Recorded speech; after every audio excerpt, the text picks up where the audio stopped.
un saludo a todos los que me estéis escuchando. Hoy he puesto sobre la mesa las notitas donde he ido apuntando versículos durante años. En realidad son bastantes más notas que las que veis aquí, pero cada día o a veces cada varios días escogía un versículo y lo anotaba en un papel para tenerlo en la mesa donde trabajaba o en un lugar muy visible de mi casa, para que la palabra de Dios se hiciera presente durante mi día, para recordarla, para meditarla, venerar, adorar a Dios en la veneración de su palabra. Es cierto que la palabra de Dios no es Dios, pero veneramos aquello que sale de su boca, porque es algo sagrado. Y el respeto a lo sagrado es por Dios, luego es respeto a Dios.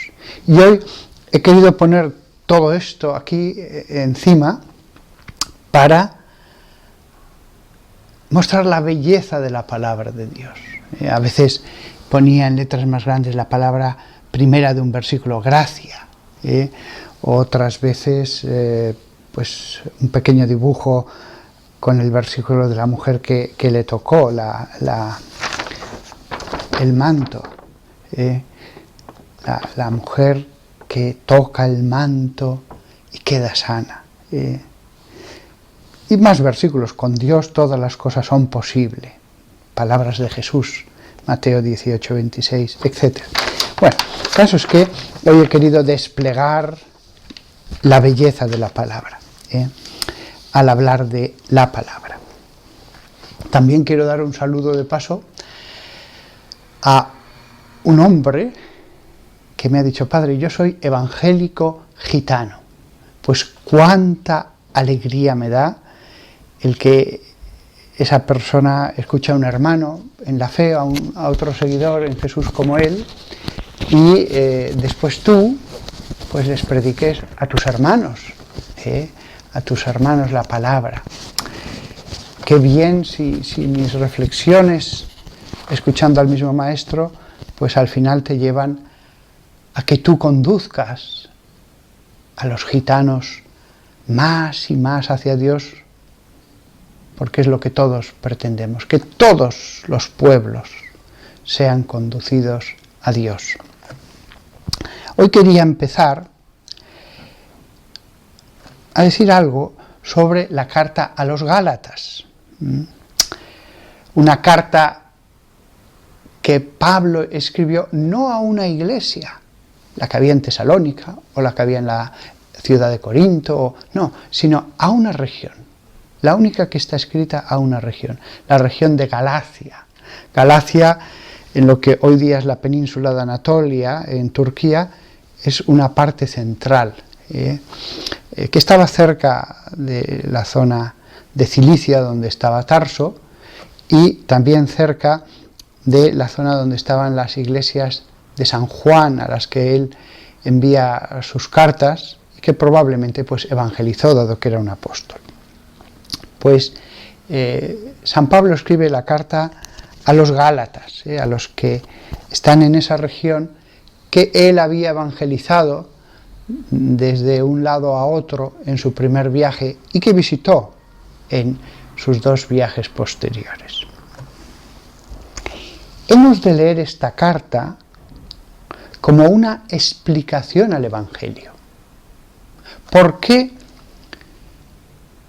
Pablo no cita el Evangelio, no cita versículos del Evangelio, no cita ni una sola parábola? El otro día lo estaba pensando. ¿Por qué? Pues, en mi opinión, primero porque no tenía el Evangelio físico al principio. Probablemente algunas cartas del principio o la primera a los Gálatas fue anterior a la misma redacción final del Evangelio. Había notas, había una gran tradición oral, pero sobre todo notas en Jerusalén, que pasarían a Antioquía, y no estaba el libro físico.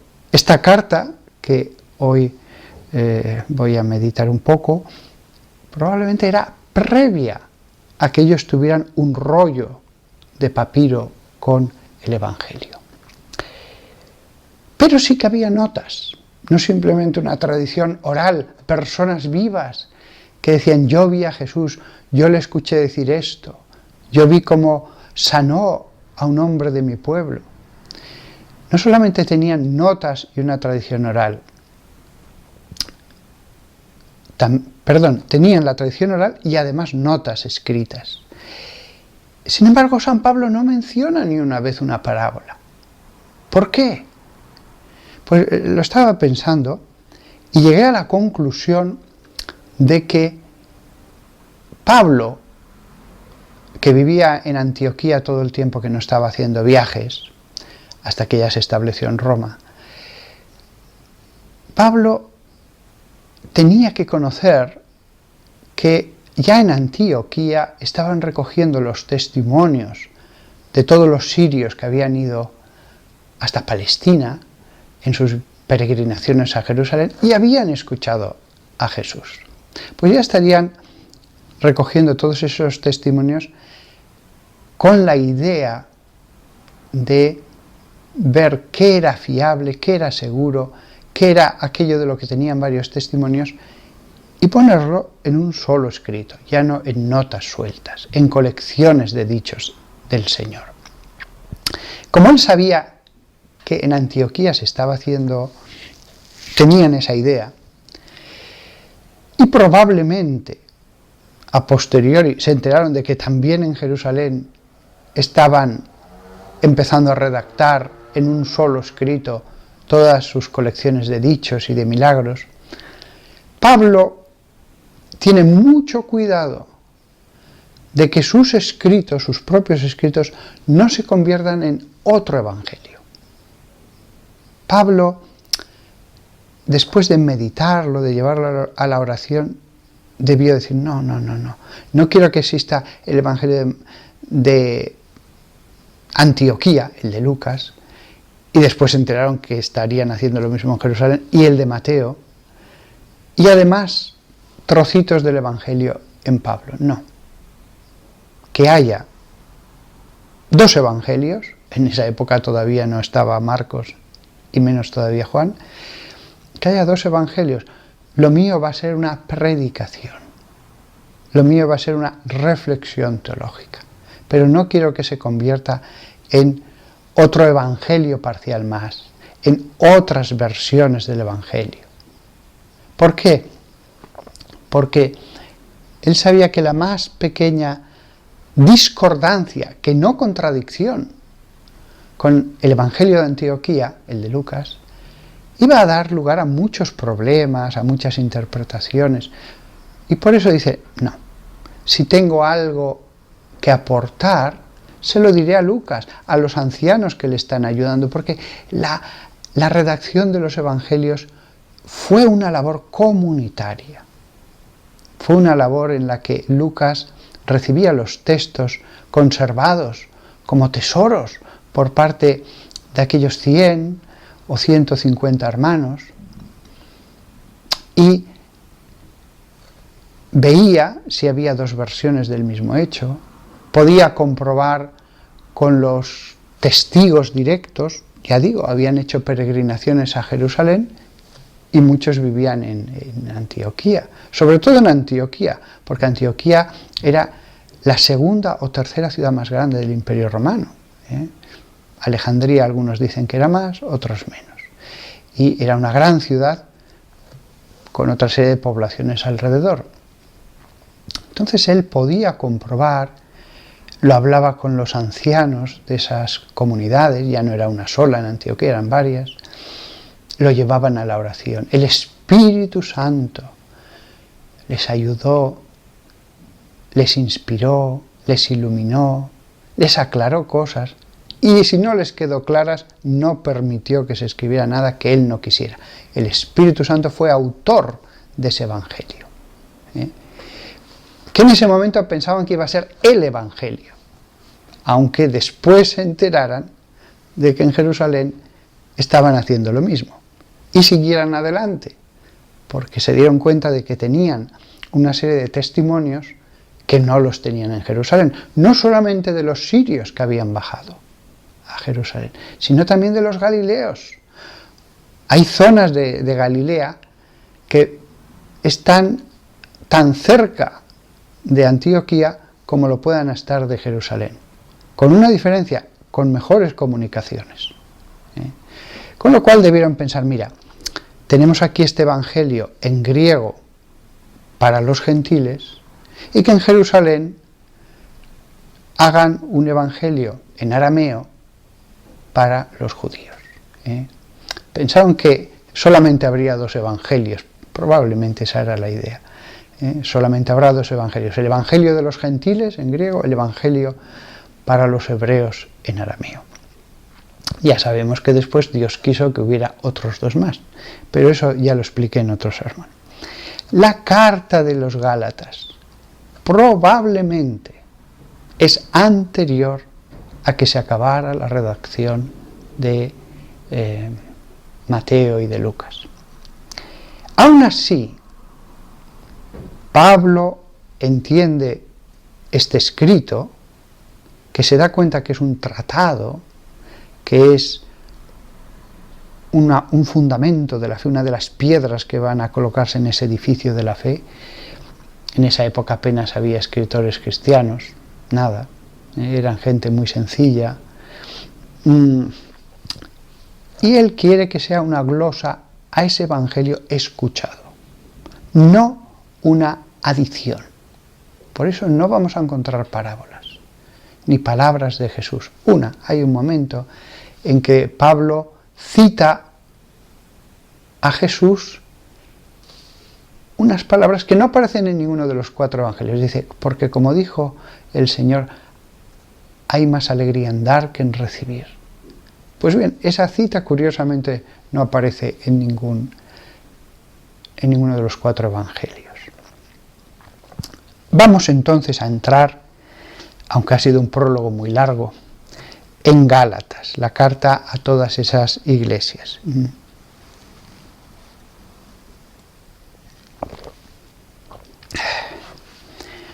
Dice al principio de todo, Pablo, apóstol, no por hombres, ni a través de hombre.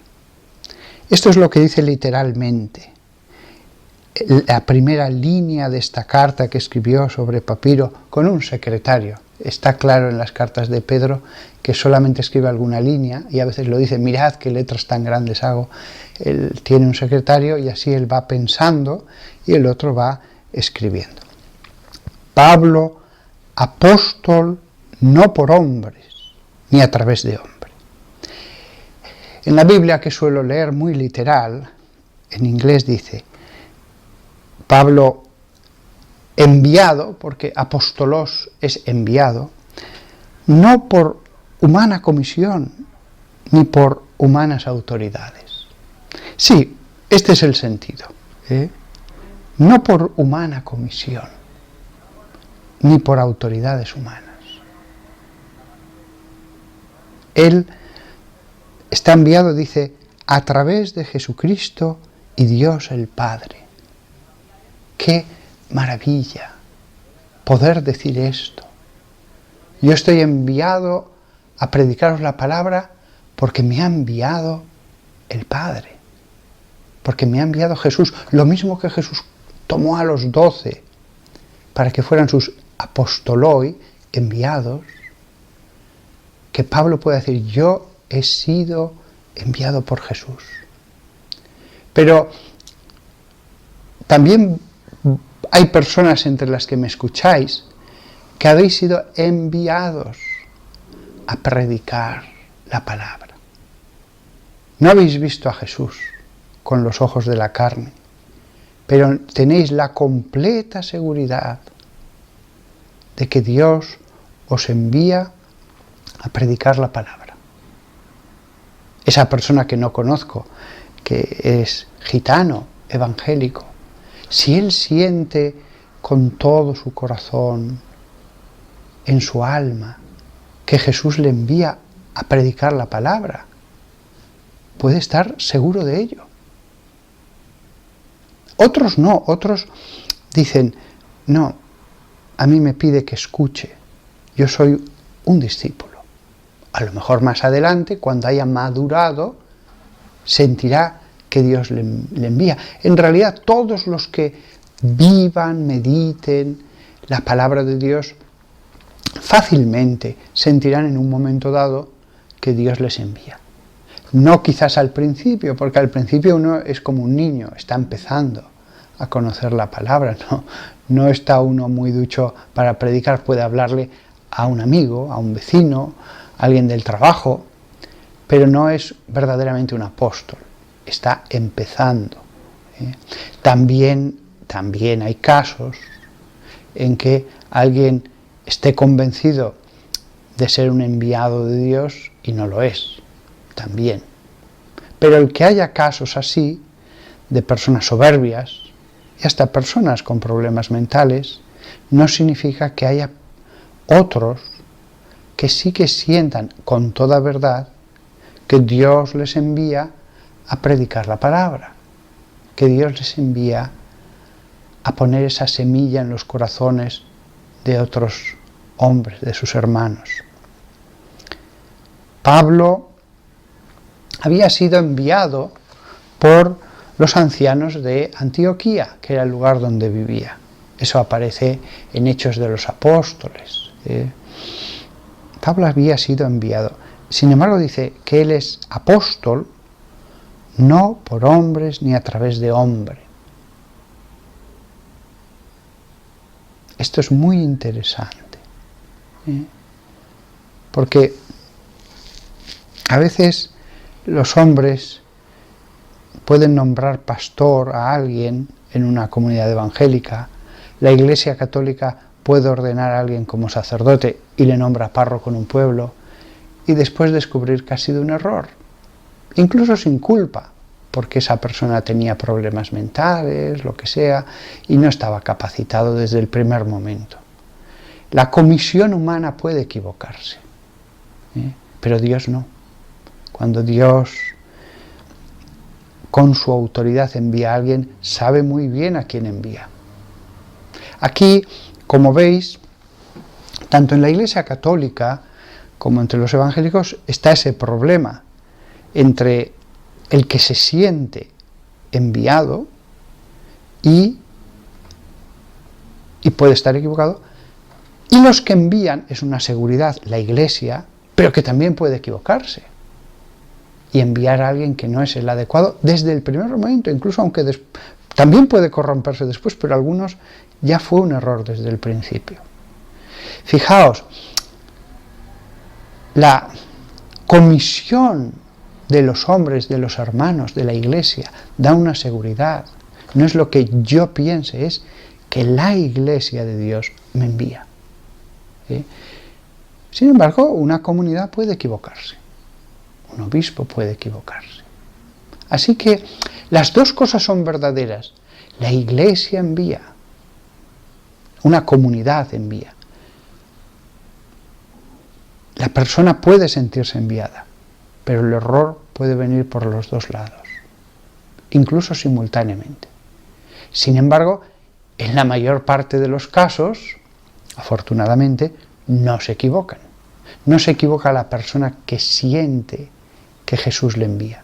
La mayor parte no se equivoca. Lo siente porque siente la voz del pastor. Apacienta mis ovejas. La mayor parte de las veces la comunidad, la Iglesia, no se equivoca, ha hecho un discernimiento. Aunque el error pueda partir por los dos lados, la mayor parte de las veces no se equivocan. Y lo que se siente como voz de Dios es la voz de Dios. Y el envío de la Iglesia es el envío de Dios. Así que, como veis, la primera línea, la puerta por la que entramos a esta epístola, es muy importante. Pablo, apóstol, no por hombres ni a través de hombre, sino a través de Jesucristo y Dios el Padre. ¡Qué maravilla ser enviado por Dios! Porque hay personas que sienten una llamada al arte, sienten la vocación a ser pintores o músicos, aunque no sean grandes compositores, pero mi vocación es estar en este conservatorio dando clases de música. Y es lo que siento que tengo que hacer con mi vida. Otros, sin embargo, sienten otra vocación a otra cosa. Pero de entre todas las vocaciones, sí, la música está bien, el arte está bien, la ciencia está bien, pero ser enviado a predicar la palabra de Dios, ser enviado a que esta palabra, escrita con tinta, como fue la de San Pablo o la de el profeta Amós, esta palabra se convierta en vida dentro de los espíritus. Es la vocación más bella, la vocación más bella, la más importante para el reino de los cielos. El trabajo del que hace que la tinta negra se convierta en gracia, porque el contacto con la palabra hace que el que escucha reciba la gracia. Y entonces la gracia es vida sobrenatural de esa persona. La gracia, esa cosa invisible que viene directamente de Dios, porque yo puedo predicar, pero es Dios el que tiene que enviar la gracia. Uno puede escuchar un versículo, no le dice nada, y de pronto, 8 años después, la vez número 50 que escucha el mismo versículo, le toca el corazón. El predicador nunca tiene que enfadarse porque el que escucha no se sienta movido, se aburra. ¿Por qué? Porque él predica, pero es la gracia la que tiene que tocar el corazón. Sin la gracia ya podemos predicar todo lo que queramos, no. La de predicación es solo un medio. Esto es tinta.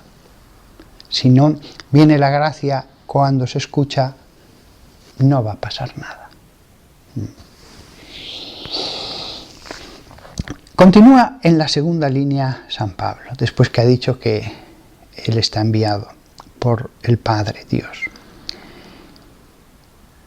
Y dice, Pablo, apóstol, y todos los miembros de la familia de Dios que están conmigo. Esta es la única carta en la que dice esto. Y todos los miembros de la familia de Dios. El que se dirige es Pablo y todos. ¿Por qué? Porque debió consultar con todos lo que iba a enviarles a estas iglesias. Si él dice Pablo y todos los miembros de la familia de Dios, es que esta carta la consultó, qué les decimos, qué ponemos. Es la única carta que se dirige a todas las iglesias de una región y la única en que tiene 2 autores, la comunidad y Pablo. Yo por eso pienso que es la primera, porque además primero evangelizó Galacia, después en el segundo viaje iría a lugares como Tesalónica, etc. Pero Galacia fue de los primeros lugares evangelizados, con lo cual, pues, pienso que fue la primera carta. Cierto que antes evangelizó en Chipre, tal vez les enviara una carta, pero no se ha conservado. Hay algunas cartas de San Pablo que no se han conservado. Por ejemplo, él menciona que escribió una carta a los de la Odisea y no se ha conservado. Creo recordar que hay otra carta que envió a los de Corinto, debería ser la tercera, y no se ha conservado. Con lo cual, ¿por qué no se conservó la carta, por ejemplo, a los chipriotas, si les escribió una carta? Pues porque a lo mejor no estaba todavía maduro, y Dios no quería que en la Biblia hubiera cartas de Pablo menos buenas y otras más buenas. Así que se conservó solo lo que Dios quiso. Y las otras se perdieron. Así todo sería perfecto. No se perdió ninguna carta que no tuviera que perderse. Si ahora encontráramos la carta que envió Pablo a los de la Odisea, en una ánfora allí en un desierto, no sería parte de la Biblia. No sería. Si ahora encontráramos otros escritos de San Juan, no serían parte de la Biblia. Se conservó lo que Dios quiso que se conservara, nada más.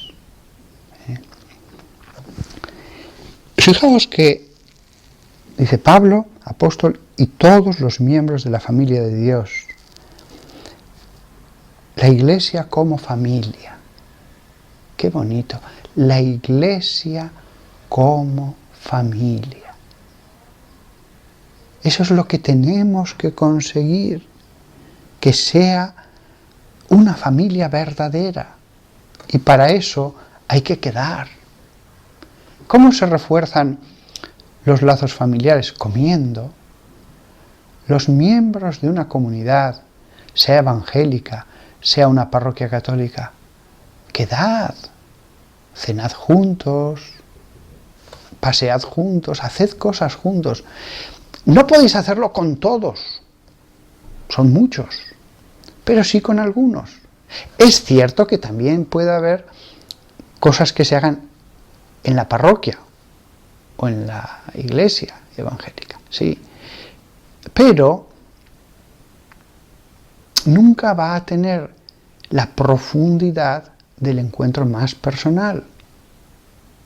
Se pueden organizar muchas cosas en la parroquia, pero precisamente porque hay mucho trato en la parroquia, con actividades de la parroquia, después uno va a querer, oye, ¿por qué no cenamos juntos? Oye, ¿por qué no salimos a dar un paseo las dos familias juntos con los niños? Que, sí, es lógico, los lazos se estrechan, cada vez verdaderamente eso es una familia. Oye, ¿te puedo dejar a mi hijo que me voy a tal lugar? Y después el otro le deja a su hijo. Los miembros de la familia de Dios. A veces hay una persona creyente que se siente sola, que llega el sábado y el domingo y no tiene a nadie con quien salir. Vuélcate en la familia de la fe. La misma familia de la fe debe preocuparse por las personas que estén solas. Y si no sabe quiénes están solas, pues que las busque. Oye, ¿quiénes pueden estar solos de nuestra comunidad? A lo mejor es una viuda, a lo mejor es un anciano, un enfermo joven, paralítico que está en su casa. Pues que de verdad sea una familia, que de verdad sea una familia. Esto es una predicación, pero la predicación se tiene que hacer obra, se tiene que hacer hechos. Y eso es un fruto. El que digan, venga, vamos a formar un grupito de 3 y vamos a visitar ancianos y vemos cómo los podemos traer aquí o sacar fuera, lo que sea, vamos a ver qué podemos hacer. No se trata de que lo pasemos mal, vamos a intentar también nosotros divertirnos y pasarlo bien con los que están solos. Si uno lo hace solo por deber y pasándolo mal, a veces se nota, pero si uno acaba pasándolo bien con ellos, también lo notan. A lo mejor no puedo encargarme de todos los que están solos en una comunidad. Empieza por 1, después pueden ser 4, ya está. Si esperas a buscar una solución para todos, no vas a hacer nada. Empieza por 1. Después dice San Pablo, porque ha dicho Pablo, apóstol y todos los miembros de la familia de Dios que están conmigo. La gracia a vosotros y la paz. Esas son las primeras palabras, por lo tanto, de la carta, lo que desea. Lo otro había sido una presentación. Pablo y los miembros de la familia de Dios que están conmigo. Pero esto ya es el contenido, lo primero de todo, la gracia. Lo primero que les desea es la gracia. La gracia que toca el alma, que transforma, que llena de fuego, de esperanza, que da alegría al triste, fortaleza al débil, que ayuda a comprender más las Escrituras, a que esta parábola de Jesús yo me la aplique. La gracia. La gracia a vosotros y la paz. Claro, la paz viene de establecer el orden de Dios. El pecado quita la paz. Y la obediencia a Dios da la paz. La paz es un fruto, todo el mundo querría tener paz. Los que están en la mafia, los mentirosos, los egoístas, los drogadictos, los que abusan del alcohol, todos querrían tener paz. Pero el pecado quita la paz. Todo pecado quita la paz. Uno dice, peco pero sigo en paz. No, no lo vas a lograr. Es como decir, peco pero seguiré alegre. No. Pero él habla de la paz. En la paz nace la tranquilidad, la alegría, la resignación, la esperanza. Pero primero hay una paz. Primero se establece esa situación en la que van a crecer muchas cosas. Donde no hay paz, donde continuamente corren aguas turbulentas, allí no crece nada. Primero la paz. Sosiégate. Además, esta carta busca la gracia a vosotros. Pero primero cálmate, tranquilízate, escucha. La paz. Hay gente que no escucha, no está en paz y la semilla no arraiga en ellos. No escuchan. Gracia a vosotros y paz de Dios, nuestro Padre, y del Señor Jesús. No es la paz del mundo. La gracia ya hemos dicho que solamente viene de Dios. Gracia significa regalo, don. El regalo de Dios no es como las cosas que da el mundo. La gracia y la paz de Dios, nuestro Padre, y del Señor Jesucristo. La paz que dan ellos no tiene nada que ver con la cualitativamente distinta paz del mundo. Hay una paz especial de Dios que viene del cielo, es una paz del cielo, que a veces, en los grados más eximios, más notables, ni siquiera el que está esperando la tortura le quitan esa paz. Y yo hablaba hace pocos días con uno, ayer, una situación pues dura, y me decía, yo no entendí cómo en ese momento reaccioné tan bien y con tanta paz.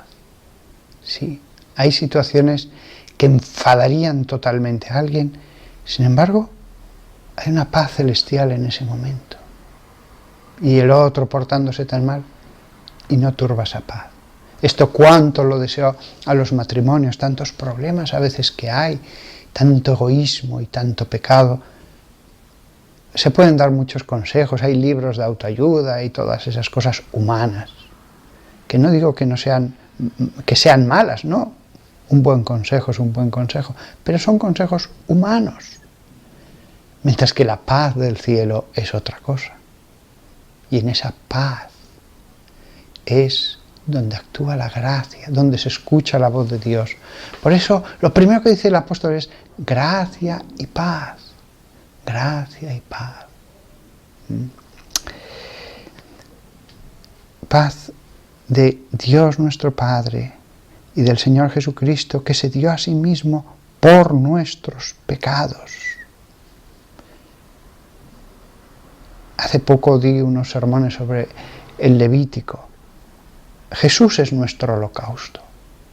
Jesús es nuestro holocausto. Él se dio a sí mismo por nuestros pecados. Y está pagado todo. Empieza a vivir en Dios. La deuda ya está pagada. Se dio a sí mismo por nuestros pecados para hacernos libres de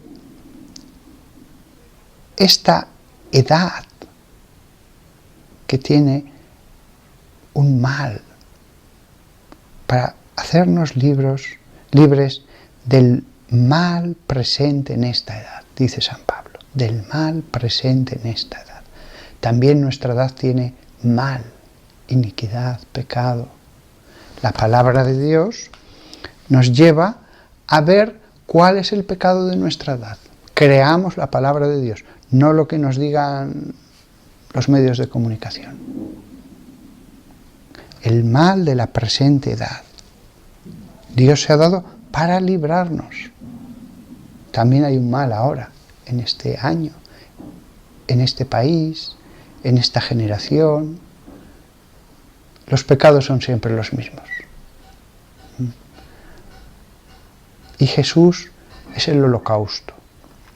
Para hacernos libres del mal presente en esta edad, de acuerdo a la voluntad de nuestro Dios y Padre, al cual la gloria por siempre y siempre. Amén. La voluntad de nuestro Dios y Padre.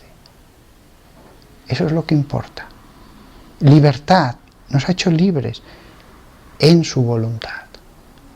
O sea, hay muchos que cuando oran quieren que la voluntad de Dios se doblegue ante ellos. Somos nosotros los que debemos inclinar la cerviz, doblar la cerviz ante Él, recibir su yugo, que es suave, es dulce, no tiene nada que ver con el yugo del mundo. La voluntad de nuestro Dios y Padre. No solamente Dios, dice Dios y Padre, no es un Dios todopoderoso, el ser infinito, sí, es eso, pero Él es nuestro Padre, no es una fuerza. No es un ser todopoderoso como el de los griegos que estaba en el Olimpo y podía hacer de todo, pero Él estaba allí. Nosotros éramos de otro linaje. No, es nuestro Padre. No es el Dios de los griegos. Es nuestro Padre, nuestro Padre. Lo repite varias veces nada más comenzar la carta. Que tenéis un Padre. Anda que no nos sentiríamos orgullosos de tener un Padre, muchos como Bill Gates, riquísimo, inteligente. Tenemos a Dios de los cielos, que vale 1000 veces más que el más bueno de los hombres y el más sabio y el más rico y el más poderoso. Él es nuestro Padre. Y nos cuida como hijos que somos. Somos verdaderamente sus hijos. Así nos cuida. De acuerdo a la voluntad de nuestro Dios y Padre. Su voluntad es lo único que nos tiene que preocupar. Y dice, al cual sea la gloria por siempre y siempre. Amén. San Pablo, como hebreo, le gustaba de vez en cuando hacer estas pequeñas doxologías. Doxologías son fórmulas breves de glorificación a Dios. Menciona a Dios y añade una doxología. Esto lo hace mucho en todas las cartas, porque era una costumbre hebrea. Un filósofo, al hablar de Dios, Platón, otros, pues hablan de Dios y ya está. Un hebreo hablaban de Dios y de vez en cuando, al cual sea la gloria por los siglos de los siglos. Amén. Se unía el hablar de Él con glorificarle. Hay muchas doxologías en las cartas. Voy a acabar aquí, pero solamente han sido 5 versículos. Y aquí está todo. Aquí está todo. La gracia, la paz, la voluntad de Dios, la gloria. Fijaos cómo San Pablo se fija en lo positivo. Comienza por lo positivo. Fijémonos también en lo positivo. Ojo, menciona que hay un mal presente en nuestra edad.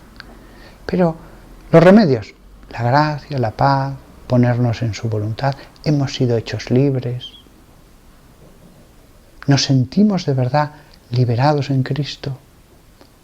¿O nos hemos vuelto a esclavizar un poco? ¿O hemos vuelto a poner cadenas? Pues probablemente sí, hemos sido liberados, de eso no hay ninguna duda. Estamos en el bautismo, en la fe, pero también tenemos pequeñas ataduras o alguna cadena. La voluntad de Dios, de nuestro Dios y Padre. Dios y Padre. Bueno, que todos nosotros leamos esta carta. Leamos esta carta como modo de suplicar esa gracia. En las Escrituras hallaremos la paz. Y con paz escucharemos cuál es su voluntad. Habrá mal, el mal de nuestra edad, presente en nuestra edad, pero no estaremos siempre dándole vueltas a eso. Estaremos centrados en la voluntad de Dios. ¿Por qué? Porque queremos a Dios, al cual sea la gloria por siempre y siempre. Amén. La gloria para Dios. Pero es verdad, el que dé gloria a Dios será glorificado. Compartiremos su gloria. Es verdad que si solo buscamos la gloria de Dios, al final resplandecerá la corona sobre nuestras cabezas. ¿Por qué? Porque somos un pueblo real, un pueblo de reyes, dice la Escritura. Puede ser uno pobre, olvidado del mundo, pero las Escrituras le enriquecen. Son como una verdadera mina de oro de la que sacar oro. Y ojo, el oro, ¿por qué es oro y no el carbón? Porque brilla. Pues bien, el brillo espiritual de las Escrituras no se compara al brillo del oro. Revestíos de esa corona, poneos esa corona. Pero para que esa corona esté sobre vuestra cabeza, tiene que estar en vuestra mente la palabra de Dios. Y esa palabra en la mente se transforma en obras, como he dicho antes, en la comunidad, en otros lugares también. Esa palabra penetra, se transforma en frutos. Y entonces es perfecto. No solamente escucho, pongo por obra. No soy el que escucha y después es ocioso. Escucho y entonces otros podrán tomar de los frutos que yo como árbol he producido. Verán los frutos del amor, sobre todo del amor. Daré esperanza al que no tiene esperanza. Ayer hablaba con otra señora de mi edad desesperanzada. Con toda razón, si es que el mundo es tan traicionero, tan egoísta. Busca el amor y se encuentra con hombres que solo piensan en sí mismos. Así es el mundo, así es el mundo. Busca a Dios y que sea Dios el que te dé un hombre.